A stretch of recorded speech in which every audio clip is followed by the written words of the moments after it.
আমার রাজনৈতিক জীবন শুরু হয়েছিল এই ইউনিয়ন থেকে এবং এবারও নির্বাচনে এই ইউনিয়নের মানুষ আমাকে সর্বোচ্চ ভোট দিয়ে সম্মানিত করেছে। শুধুমাত্র একটা এলাকার মানুষ,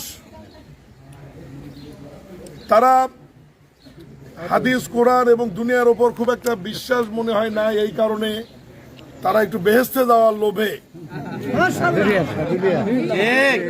একটু টিকিট বেশি নিয়ে ফেলছে। আমিও সিদ্ধান্ত নিয়েছি, যেহেতু ওরা বেহেশতের টিকিট নিয়েছে, যে এলাকায় দুনিয়াতে থাকার জন্য হাদিস কোরআন আলোকে বেহেশত যাওয়ার জন্য আটমূলের যে এলাকার মানুষ চেষ্টা বেশি করেছে, তাদের এলাকায় উন্নয়নটা একটু বেশি করবে। আর যারা টিকিট নিয়েছে তারা আপাতত বেহেশতে যাওয়ার চেষ্টা করুক, ওখানে আপাতত 2-4-5 বছর একটু কাজকর্ম কম হোক।